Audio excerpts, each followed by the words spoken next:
नमस्कार, स्वागत है आपका।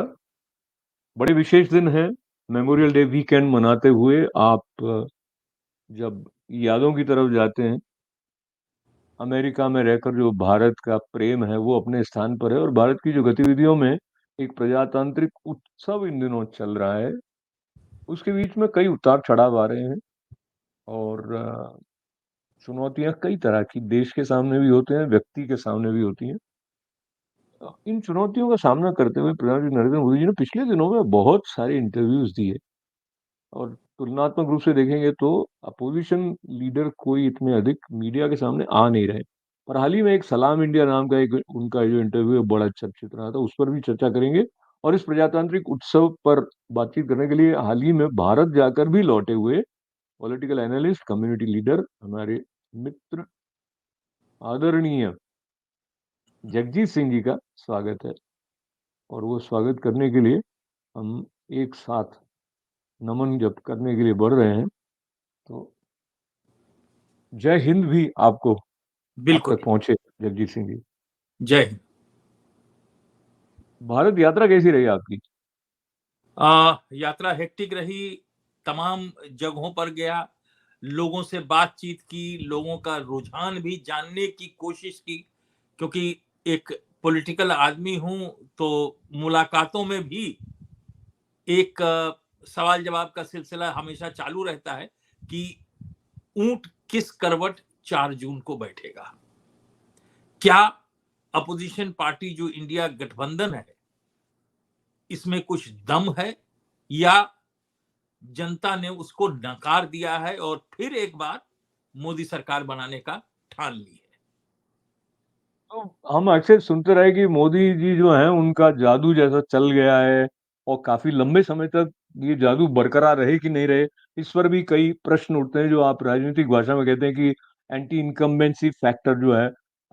आपका जो एक इम्प्रेशन रहता है ना, आप लोगों से बातचीत करते हैं ग्राउंड लेवल पे, तो क्या लगता है मोदी फटीग जैसी कोई बात दिखाई देती है या उतने ही उत्साह से और आदर के साथ में मोदी जी के प्रति जो भाव विकसित हुआ, वो बना हुआ है? देखिए, 2014 में जो उत्साह था वो बरकरार रहा था 2019 में भी, लेकिन 2024 में उस उत्साह में थोड़ी सी कमी इसलिए भी है, जिसको हम एंटी इनकम्बेंसी अगर मान लें, तो बहुत सारी चीजें ऐसी हैं जिसमें लोग चाहे सोचते हैं, ऐसा भी है कि ये तो मोदी जी करेंगे ही, ये तो पॉसिबल है बिकॉज मोदी है तो मुमकिन है। तो बहुत सी चीजें लोग आपस में मान के चलते हैं और ये भी सोचते हैं कि मोदी नहीं तो और कौन। क्या ये ये फैक्टर भी एक बहुत बड़ा फैक्टर है जो चुनाव में असर कर रहा है? बिल्कुल सही कहा आपने। अभी हम चलते हैं जो एक श्रृंखला सी ऐसी अभूतपूर्व है, 25, 30, 40, 50 पता नहीं कितने इंटरव्यू मोदी जी ने हर चैनल को दिए होंगे, पर बहुत अधिक चर्चा में ये सलाम इंडिया में जिसमें उपस्थित मतदाता या भारतवासियों के मध्य में रजत शर्मा जी के साथ उनकी जो बातचीत है, उसमें कई बातें निकल कर आई। आपको क्या मुख्य बात उनकी लगी इस संवाद के दौरान? वो अपने आप को स्पष्ट कर पाए जनता के सामने जिन-जिन बातों को लेकर उनको घेरा जा रहा है? देखिए, वो तो जनता के सामने अपने आप को स्पष्ट कर पाए और जनता भी स्पष्टता उनको समझती है, लेकिन उनका जो ये कहना था कि ये लोग यानी कि विपक्ष के लोग आज तक मुझे समझ नहीं पाए कि मैं कहां तक जा सकता हूं और देश प्रेम में और देशभक्ति में, भारत माता की सेवा में मैं क्या कुछ कर सकता हूं। जैसे मिसाल के तौर पर उन्होंने कहा कि 400 पार, 400 पार ये उद्घोष भी हो सकता है, लोगों के मन में ये एक विश्वास है कि मोदी जी 400 पार करेंगे, लेकिन उन्होंने कहा कि विपक्ष तो इसी मसले में रह गया, अपने नंबर नहीं बनाने के चक्कर में, लेकिन इस चक्कर में रह गए कि 400 होगा कि नहीं होगा, होगा कि नहीं होगा। अपना इम्तिहान, अपनी कॉपी उन्होंने खाली एक तरह से जनता के समझ सबमिट की है और उसमें सिर्फ यही सवाल उन्होंने जनता से पूछा है कि मोदी जी 400 पार करेंगे या नहीं करेंगे। इसमें जो कुछ बातें उन्होंने प्रारंभ में 2014 में भी कही थी, जिसमें से एक स्वच्छ प्रशासन देने वाली जो बात थी, या भ्रष्टाचार मुक्त और कांग्रेस मुक्त और इस प्रकार का जो उनका कहना था, उसको लेकर 10 सालों में भारत कहाँ पहुँचा है, इसके बारे में भी इस बातचीत में कुछ संकेत उन्होंने दिए। और आपको क्या लगता है, ये जो अपोज़िशन की तरफ से बार-बार आरोप एनफोर्समेंट डायरेक्टरेट और अन्य एजेंसीज़ का राजनीतिक हित साधने के लिए सरकार की तंत्र की तरफ से प्रयोग किए जाने की जो बात है, उसका उन्होंने जो खुलासा किया, क्या वो बात अ, आम जनता तक ठीक-ठीक पहुँची होगी? क्या लगता है आपको? देखिए, चुनाव के समय जो नेता प्रतिपक्ष या विपक्ष दोनों के तरफ से सबसे बड़ी बात होती है कि जनता के समक्ष में अपना रिपोर्ट कार्ड पेश करना, कि हमने जो वायदे किए थे क्या हमने पूरे किए।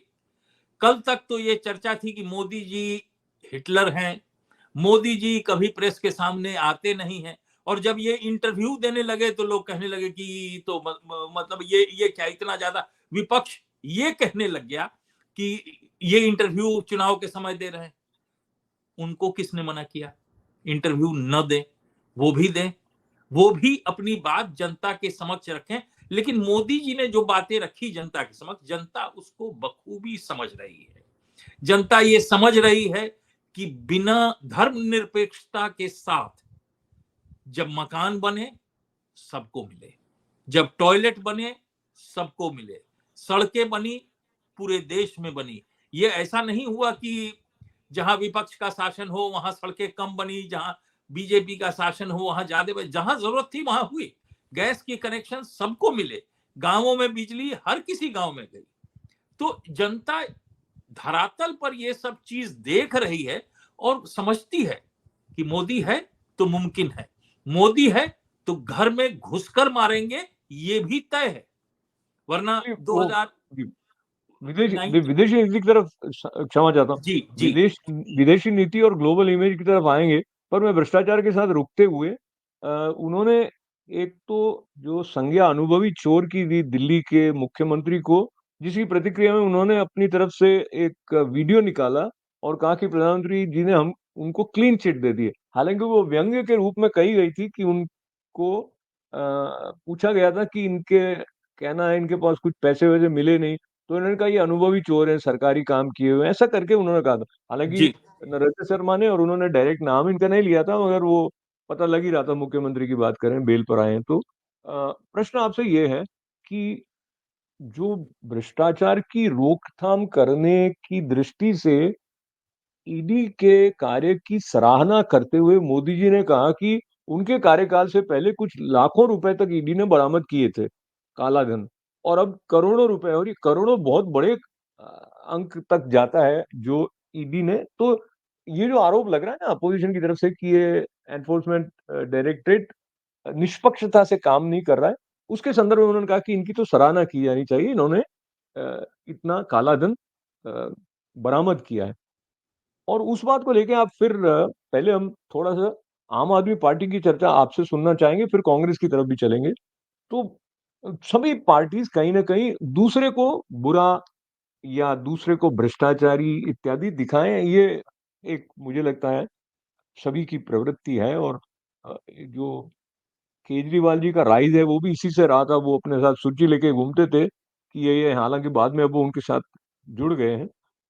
आप अभी जब भारत से लौटे हैं तो आपको क्या लगता है कि बेदाग छवि की दृष्टि से जो मोदी जी की प्रारंभिक अवस्था में एक भाव उनके प्रति आम लोगों में रहा था, वो अभी तक वैसा का वैसा है? और थोड़ा आम तुलना करके देखिए कांग्रेस से और जी। आम जनता के नजर में आज के तारीख में ये है कि 10 साल सरकार के हो गए, कोई स्कैम आज तक विपक्ष खोज के नहीं ला सकी जिस तरह के स्कैम कांग्रेस के शासन में हुए थे। और हर रोज यही अरविंद केजरीवाल हैं जो हर रोज कुछ नया नया पर्ची लेकर के उजागर करते थे, और यहां तक कहते थे कि सोनिया गांधी को बंद करो 3 दिन के लिए, सब कुछ सच आ जाएगा सामने। आज वही केजरीवाल उन्हीं के साथ मंच साझा करते हुए दिल्ली की 7 सीटों पर चुनाव लड़ रहे हैं, दोनों इकट्ठे। जनता से पुराना कांग्रेसी होने के कारण मैंने कांग्रेस के पुराने कार्यकर्ताओं से बातचीत की जो अभी भी कांग्रेस में है, उनसे मैंने ये जानने की कोशिश की कि दिल्ली में कैसा रहेगा, क्योंकि मेरे मानने में जेपी अग्रवाल जी एक अच्छे नेता हैं, तो मैंने खास करके उनके कॉन्स्टिट्यूएंसी के बारे में पूछा। दूसरे आम आदमी पार्टी के एक नेता है महाबल मिश्रा, ये आउटर दिल्ली से हैं और यूपी बिहार के वोट्स उनको मिलने की संभावना थी, शायद इसलिए उनको कैंडिडेट बनाया गया। मैंने जानने की कोशिश की ब्रॉड स्पेक्ट्रम लोगों से, अगर गाड़ी में हूं तो ड्राइवर से, कहीं किसी दुकान पर हूं तो खोमचे वालों से भी बात करने की, प्लस कांग्रेस के जो कार्यकर्ता थे और आम आदमी पार्टी में भी जो गए हुए कार्यकर्ता हैं उन लोगों से भी जानने की कोशिश की। तो दबे जमान में सबने यही कहा कि सातों सीट वो लोग, गठबंधन जो है वो सातों सीट हार रहा है। क्योंकि मैंने जानने की कोशिश की थी दो इंपॉर्टेंट नेताओं के जिनकी छवि अच्छी है, लेकिन वहां भी उन लोगों का हाँ हाँ फाइट है, लेकिन लेकिन अब केजरीवाल का इमेज एक डेंट दे रहा है और केजरीवाल कहते हैं कि सुप्रीम कोर्ट ने तो मुझे गलत नहीं कहा। तो अगर गलत नहीं कहा तो सुप्रीम कोर्ट ने आपको छोड़ा क्यों नहीं? और छोड़ा तो 21 दिन के लिए, और फिर कह रहा है सुप्रीम कोर्ट की 2 तारीख को वापस हो जाइए। तो ये वापसी का दरवाजा भी उनके लिए खुला है, ये भी एक अजीब बात है। और गाहे बगाहे हर जगह चोरी में पकड़े जा रहे हैं। और अभी तो वायरल एक और ट्विटर पे यानी एक्स पर एक और वायरल वीडियो आ गया है जो ध्रुव राठी और मालीवाल जी के बातचीत का है, जिसमें से बहुत सारी चीजें उजागर हो रही हैं। ऑथेंटिसिटी अभी भी मैंने जांच करने की कोशिश की है, पूरी तरह जांच नहीं कर पाया हूं, लेकिन वो भी एक सिलसिला है बातचीत का। ये बातचीत के सिलसिले को साथ में रखते हुए जो भाषा की बात है, मर्यादा एक प्रधानमंत्री पद पर बैठे हुए शब्द चयन में जैसी रखनी चाहिए, वो मोदी जी नहीं रख रहे हैं। इस प्रकार का आरोप समय-समय पर आता रहा है। हाल ही में एक सभा में उन्होंने कहा कि विपक्षी दल एक विशेष मतदाताओं के बैंक को लुभाने के लिए मुजरा करता है। या मुजरा शब्द का प्रयोग कहीं किया, वाक्य अलग था, मुजरा शब्द उसको लेके प्रियंका गांधी भी इस पर आपत्ति दर्ज कर रही हैं, अन्य नेता भी कर रहे हैं। पर आपको क्या लगता है वो कॉन्टेक्स्ट जिसमें वो बात कह रहे थे, ये उनका कहना ठीक था कि ऐसा कहना देखिए, आपको अनुचित लगता है? पहले तो हमको ये समझना होगा कि मुजरा शब्द का मायने क्या है जी, और मुजरा करता कौन है। मुजरा अपने सामने के दर्शक को लुभाने के लिए नर्तकियां करती हैं, दर्शक को लुभाने के लिए। तो यहां भी उन्होंने जो मुजरा शब्द का प्रयोग किया है, कुछ इसी तरह से शायद किया होगा कि एक खास तबके के वर्ग को, वोटर्स को आप लुभाने के लिए उस तरह के सारी कार्यक्रमों को कर रहे हैं ताकि उनका कॉन्फिडेंस आपको मिले। तो मैं नहीं समझता हूं कि ये एक गलत शब्द का प्रयोग है। हालांकि उससे पहले हमको ये भी देखना चाहिए कि वो शख्स प्रधानमंत्री भी रहा है, वो शख्स चीफ मिनिस्टर भी रहा है, और उसके खिलाफ कितने तरह तरह के शब्दों का प्रयोग किया गया, क्या वो सही था? देश के प्रधानमंत्री यानी देश का सबसे एक उच्चतम नागरिक होता है, उसकी एक इमेज होती है, और आजकल के सोशल मीडिया के जमाने में वो इमेज पूरी दुनिया में जाती है। और जब आप अपने प्रधानमंत्री को रोज सुबह शाम गालियां निकालते हो, तरह तरह के बात करते हो, तो एक तरफ तो आप अब हिंदुस्तान की डबल इमेज स्टैंडर्ड हो गया। बिल्ड कर। जी, आपका कहने का मतलब है कि डबल स्टैंडर्ड हो गया। और मुझे भी याद आता है 2014 के चुनाव से पहले कांग्रेस की उस समय शायद अध्यक्षा रही होंगी सोनिया गांधी जी ने सोनिया जी ने मौत कहा। का सौदागर एक वो भी संज्ञा का प्रयोग उनके लिए किया था, अन्य बातों के अलावा। और वो चाय वाली बात तो आई थी जो बाद में जाके चाय पे चर्चा। और अ, ये जो संदर्भ है मतदाताओं को लुभाने का, इस पे मैं थोड़ी देर और रहना चाहूंगा, क्योंकि उन्होंने बहुत सिलसिलेवार बताया कि कैसे मनमोहन सिंह जी के समय में ये उनका वक्तव्य था कि संसाधनों पर पहला अधिकार उनका है, मुसलमानों का है। और पहले की जो नीतियां थी और काफी सारे जो उपक्रम है सरकारी, वहां पर भी किसी रूप में 9,000 संभवतः स्थानों में उनके लिए आरक्षण कर दिया गया। जहाँ जहाँ कांग्रेस की सरकार थी संभवतः आंध्र प्रदेश में भी अदालत ने रोकथाम लगा दी, वरना उनको आरक्षण वहां भी दिया हो जा रहा चुका। था। हाँ, तो बंगाल में आप अभी आपने ओबीसी में रजिस्टर किया, जिसको हाईकोर्ट ने रोक लगा दिया है। और हाँ, वहां लोकतंत्र के बचाने वाले, माने ये गठबंधन जो है, ये लोकतंत्र को बचाने का गठबंधन है। ये यही कह रहे हैं कि अगर मोदी जीत गए तो लोकतंत्र खत्म हो जाएगा, और लोकतंत्र खत्म हो जाएगा। और परिकाष्ठा ये कि आप कह रहे हो कि हाईकोर्ट ने जो उस ओबीसी के लिस्ट को स्टे कर दिया है, रोक दिया है। आप मुख्यमंत्री का ये बयान है कि मैं हाईकोर्ट के आदेश को नहीं मानूंगी। तो क्या वो लोकतंत्र से के साथ खिलवाड़ नहीं है? लेकिन हाँ, जनता सही इस बात है। चीजों को समझ रही है, और शायद लोगों के समझ के विपरीत बंगाल से परिणाम आए। चलिए जगदीश सिंह जी, एक और बात जो कि वैसे पहले भी थोड़ी आई थी प्रकाश में, पर इस बातचीत में उसके बारे में थोड़ा विस्तार से उन्होंने बताया कि वो अ, ऐसे ऐसे देश जो कि मुख्यतः इस्लामिक राष्ट्र हैं, न केवल उन्होंने सर्वोच्च सम्मान प्रधानमंत्री जी को दिया है, बल्कि वो जॉर्डन वाले जो अ, जी, राष्ट्राध्यक्ष हैं, उन्होंने अपना अपना हेलीकॉप्टर भी इनको दिया जाने के हेलीकॉप्टर लिए। दिया। इज़राइल के भी उनके साथ चल रहे थे वगैरह। जी। तो मैं खुश उस विवरण में नहीं जाके यहाँ आ रहा था। और आपने आपको पता है, अभी अबू धाबी में भी एक हिंदू मंदिर जो बना है, उसके भव्य। पीछे भी मोदी जी का जी। निवेदन उन्होंने जी। सम्मान के साथ स्वीकार किया। तो मोटा-मोटी जो उनका व्यक्तित्व है, वो एक वृहत मुस्लिम समुदाय, अगर अंतर्राष्ट्रीय स्तर पर देखें, तो उनके साथ एक ठीक रेजोनेंस उनकी है, उनकी आत्मीयता है।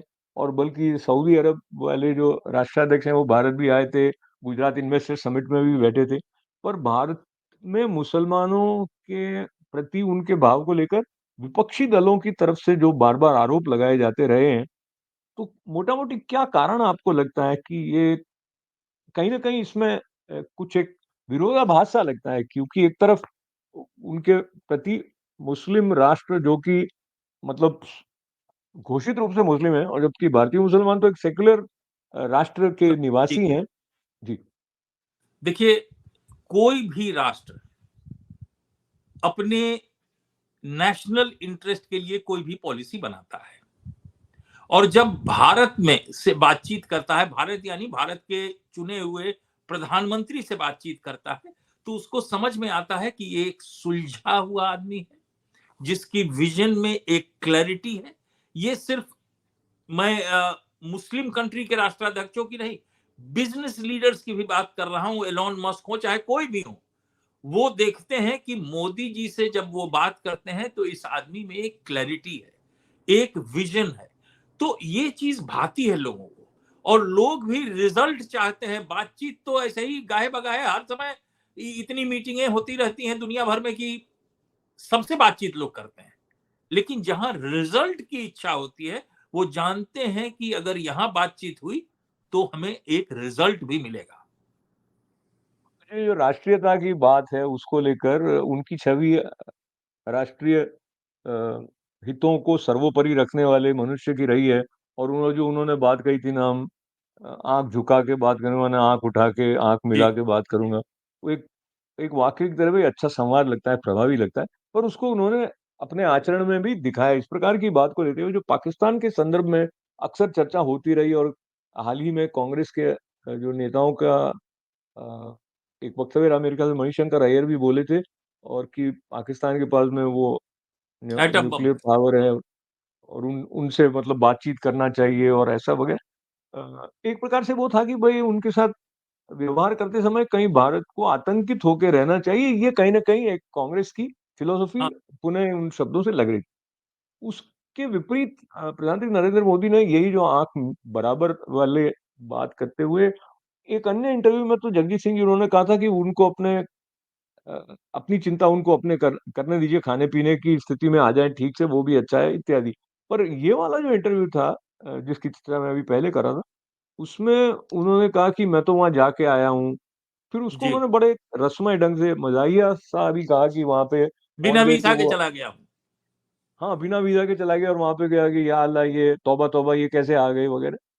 तो वो जिस तरह से रिस्पॉन्ड किया, आपको क्या लगता है मतदाता उनसे क्या अपने लिए बनाता है कि भाव कि भाई विदेश नीति भारत की ये नेतृत्व कर रहे हैं, ठीक, क्या लगता है आपको?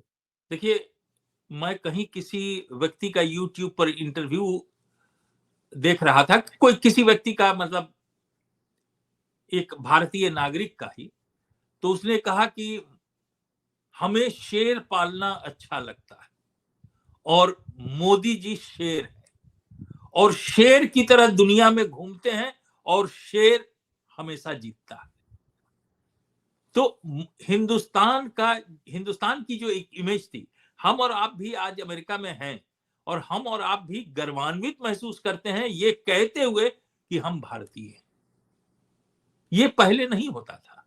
मुझे उस दौर का भी, उस समय का भी वो दौर याद है जब Manmohan Singh ji as prime minister आते थे तो हमारे पास भी एक छोटा सा कार्ड आता था कि भारत के, चूंकि मैं कांग्रेसी था हूं, इसलिए एक कार्ड आता था कि प्रधानमंत्री अमेरिका न्यूयॉर्क में है तो कृपया, एक जनसभा का आयोजन होता था, कृपया आए। 200-250 लोग होते थे, बस यही हिंदुस्तान की थी। हम लोग मिलने चले जाते थे और वापस चले आते थे। एक, और वही मेडिसन स्क्वायर गार्डन में जब हम लोग गए मोदी जी से मिलने, हिंदुस्तान के प्रधानमंत्री से मिलने, साक्षात्कार करने, और वहां से जब लौटे तो हमारा सीना भी 56 इंच का था, क्योंकि क्या बात! भारत की एक शक्ति पूरे न्यूयॉर्क देख रही थी, जब कि हर गलियों से, न्यूयॉर्क के हर गलियों से हजारों हजार लोग निकल के जा रहे थे। तो हमारा एक शक्ति प्रदर्शन भी था और लोग उसको अच्छा मानते हैं और भारत की इज्जत करते हैं। अच्छा, ये इज्जत कितनी मतदाताओं के द्वारा अपने मत के द्वारा व्यक्त की जाएगी वो 4 जून को पता चलेगा। पर जब जी, हम और आप ये बात रिकॉर्ड कर रहे हैं तो कांग्रेस के एक नेता जयराम रमेश जी का कहना है कि वो जो उनका इंडी दल है वो जीतने वाला है और 3 दिन के अंदर अंदर वो अपने प्रधानमंत्री के नाम की घोषणा कर देंगे। ये विश्वास उनके अंदर कहाँ से आ रहा होता है? आपको क्या लगता है कि वो इस प्रकार की बात कहें? क्योंकि इस संदर्भ में भी चर्चा होती रही कि कभी ऐसा संकेत आया था कि वो 1-1 साल के लिए प्रधानमंत्री बदलते रहेंगे। क्या लगता है आपको देखिए, अपोजिशन का ये कहना कि ये उस बारे अपने में हमारा सोचना बिल्कुल बेकाम है, क्योंकि देखिए, एक सिपाही का अपने सेनापति को सिपाही का मनोबल बढ़ाने के लिए बोलना पड़ता है, और अभी एक चुनाव बाकी है, एक चुनाव बाकी है, और अगर अभी वो कह दें कि हम हार गए, प्रधानमंत्री बनाने का मतलब है कि हम बता देंगे, यानी सेनाओं में उत्साह बना रहे, और जो आखिरी चरण का मतदान है, 7वें चरण का मतदान है, उस समय भी सेना थोड़ा सा उत्साहित रहे। लेकिन सेना भी जानती है कि कितना सही है और कितना गलत है, क्योंकि सेना तो जमीन पर है और जमीनी हकीकत तो जानती है। जयराम रमेश आज तक म्यूनिसिपैलिटी का चुनाव भी नहीं लड़े, ये कहां से जानेंगे जनता की मैंने जमीन पर हकीकत क्या है। और इनफैक्ट कांग्रेस में जो सारे लोग हैं, जो राहुल गांधी और नेतृत्व के चारों तरफ जो बैठे हैं, कभी किसी ने म्यूनिसिपैलिटी का भी चुनाव नहीं लड़ा है। तो कौन कितने पानी में है ये 4 जून को हमें पता लगेगा ही और उसकी बिल्कुल। प्रतीक्षा सबको है। पर इसके साथ-साथ आपने सुना होगा कि उन्होंने अपने प्रधानमंत्री बनने के बाद मोदी जी कहते हैं कि आने वाले 100 दिन में मैं ये काम कर दूँगा, फिर कहते हैं 125 दिन में मैं ये काम कर दूँगा। तो वो एक विज़न लेकर जो चल रहे हैं, उस तरह का कोई क्लियर कट विज़न अपोज़िशन के लीडर्स की तरफ से आपको दिखाई दिया क्या? हालाँकि उन्होंने काफ़ी फ्रीबीज़ बाँटने वाली बातें तो कही थी और एक वो भी मुझे याद आता है अपने संबोधन में राहुल गांधी जी ने कहा था कि खटाखट, खटाखट साढ़े गरीबी आठ दूर हो हजार जाएगी। हाँ, जी। 8,500 रुपए हर महीने आएंगे। हुँ। कहां से तो आएंगे, इसका सोर्स कोई नहीं बता पा रहा है। पर ऐसा लगता है आपको कि ये जो फ्रीबी देने वाली या आरक्षण के द्वारा मदद पहुँचाने वाली जो घोषणाएँ कांग्रेस की तरफ से हुई हैं, वो कहीं न कहीं मतदाताओं को लुभाने में सहायक हो सकती है? देखिए, अगर आप राजस्थान के ही चुनाव को याद करें, राजस्थान में भी तमाम चीज बोले गए थे, लेकिन लोगों ने मोदी के कम पैसे वाले बात को ही माना। और वहां बीजेपी की सरकार बनी। तो बहुत सी चीजें हैं। देखिए, इसी कारण निकला हुआ एक शब्द है मोदी की गारंटी, क्योंकि जनमानस में, जनता में ये है कि अगर मोदी कहता है तो करता है। बाकी लोगों के बातों पर, किसी भी नेता के बात पर भरोसा नहीं है, क्योंकि अगर भरोसा होता तो गरीबी तो 69 में खत्म हो गई थी। उसी समय इंदिरा जी ने नारा लगाया था गरीबी हटाओ, और वो गरीबी बढ़ती की गई, हटी तो नहीं। इंदिरा जी के बाद राजीव जी भी आए, मनमोहन सिंह भी आए और नरसिम्हा राव जी भी आए, लेकिन गरीबी तो वहीं की वहीं रही। और आज हम दावे से कहते हैं कि हमने इतने लाख करोड़ लोगों को पॉवर्टी लाइन से ऊपर किया, तो उस बात में भी दम है। हालांकि एक आंकड़ा जो लोग देते हैं कि 80 करोड़ लोगों को मुफ्त अनाज बांटा जा रहा है, तो 140 करोड़ में से 80 करोड़ तो गरीब हो गए, तो फिर ऊपर उठा कौन? और इतनी गरीबी हम मान रहे हैं। लेकिन वहां मैं अपने गांव गया था, मैंने वहां देखा कि हर इंसान उस बीपीएल में गाहे बगाहे उस लिस्ट में है। तो मैंने अपना एक आंकलन, एक एवरेज के रूप में ये देखा कि उस 80 करोड़ में से 50 करोड़ ऐसे ही लोग हैं जिनके पास सब कुछ है, सब साधन है, लेकिन वो उस लिस्ट में है। हालांकि अनाज मिलने से लोग खुश हैं, इसलिए उस चीज पर तहकीकात नहीं हुई है। तो अगर हम सही आंकड़े को देखें तो 30 करोड़ से ज्यादा लोग नहीं है जो कि बिलो पॉवर्टी लाइन है, जिनको मैंने गांव में, मैं पूजा, मैंने हर शुक्रवार को अभिषेक बजरंगबली का मेरे गांव में मंदिर में होता है। मैंने कहा कि गरीब लोगों को भोजन कराया जाए। लोगों ने कहा कि सर कोई गरीब है ही नहीं। बहुत ढूंढ करके 10-5 लोग मिले जिनको हर शनिवार को भोजन कराया जा रहा है, लेकिन गरीबी यहां तक है कि ढूंढने पर नहीं मिल रहा है। चलिए, हमारे पास कुछ 3-4 मिनट का समय ही रह गया है जल्दी से। जी एक तो मैं इस पर आपकी टिप्पणी लेना चाहता था, जो सुप्रीम कोर्ट का ये कहकर कि अरविंद केजरीवाल चुनाव प्रचार के लिए उनको छोड़ा गया 21 दिन जो दिए हैं, तो आपको लगता है उनके प्रचार से आम आदमी पार्टी ने कुछ विशेष अर्जित कर लिया होगा, और उस उनके आने से क्या बीजेपी पर असर हुआ, मोदी मैजिक पर क्या असर हुआ? देखिए, उनके आने से तो यही हुआ। कहते हैं ना, ये कहावत है कि खजूर से गिरे तो आग में गिरे। जेल में रहते तो शायद स्वाति मालीवाल वाला कांड नहीं होता। जेल से निकले और घर में मौजूद थे और वो कांड हो गया। हालांकि वो अपनी सफाई अपने इंटरव्यू में कह रहे हैं कि मैं वहां नहीं था, लेकिन बाकी लोगों का कहना है जो उस समय थे।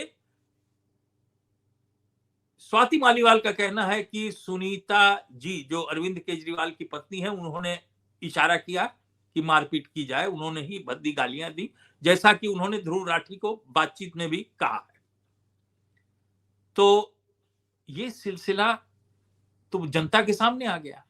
तो अरविंद केजरीवाल के छूटने से और चुनाव प्रचार करने से आप खुद देखेंगे कि इंटरव्यू में अरविंद केजरीवाल का चेहरा बुझा हुआ सा है। अरविंद केजरीवाल बाहर निकलने के बाद अगर शायद इस कांड में न फंसे होते, जिसको कि ये कहा जा रहा है कि ये बीजेपी ने करवाया। हालांकि स्वाति मालीवाल का कहना है कि अगर राज्यसभा का ही ऐसा था तो मुझसे खुद कहा होता। मुझे यहाँ पे मुझे उनके इंटरव्यू में से याद बात आती है कि वो अगर मुझसे प्यार से कहते तो मैं जान भी दे जी देती। उससे एक अलग एंगल निकलता है जिसकी तरफ मैं जा नहीं रहा हूँ। और ये ईगो की या एक इंटरपर्सनल इक्वेशन में कुछ इक्वेशन में गड़बड़ा हो गई हो, लेकिन फिर भी मारपीट तक बात क्यों पहुंची है कहीं से समझ में नहीं आता। पर फिलहाल मैं इस प्रसंग को यहीं छोड़ते हुए एक प्रश्न जो हम इन दिनों हमेशा समापन के समय लिखते हैं कि 400 पार या नहीं पार, और कहां तक आपको लगता है बीजेपी को सीटें मिल पाएंगी? देखिए, हमारे कॉलेज वाले गुटों में, कॉलेज का जो हम लोगों का अपना चैट ग्रुप है, उस ग्रुप में सारे लोग अपना अपना दलील दे रहे थे। कि तो समय अंततः कम है, समय कम है, अंक पर जाए जी। अंततः ये हुआ कि बाजी लगाई जाए। तो मैंने भी वहां पर कुछ पैसे की बाजी लगाई है, और मेरा आंकलन है 370 plus. Very good, very good. तो और इसका ये मतलब कितना आपकी होगा ये बात, नहीं जानते। आपने जो अंक लगाया उससे लगता है कि मोदी मैजिक बरकरार है और अभी तक कार्य कर रहा है, कारगर है। तो आने वाला समय इसको और स्पष्टता से बताएगा। आप हमारे साथ जुड़े जी, बहुत-बहुत आभार के साथ। ये प्रजातांत्रिक उत्सव है जो मंगल कामनाओं के साथ में और शांतिपूर्ण ढंग से समापन की तरफ बढ़ रहा है, उसके लिए भी पुनः बधाई। आप सब जुड़े। जी, धन्यवाद, नमस्कार। नमस्कार।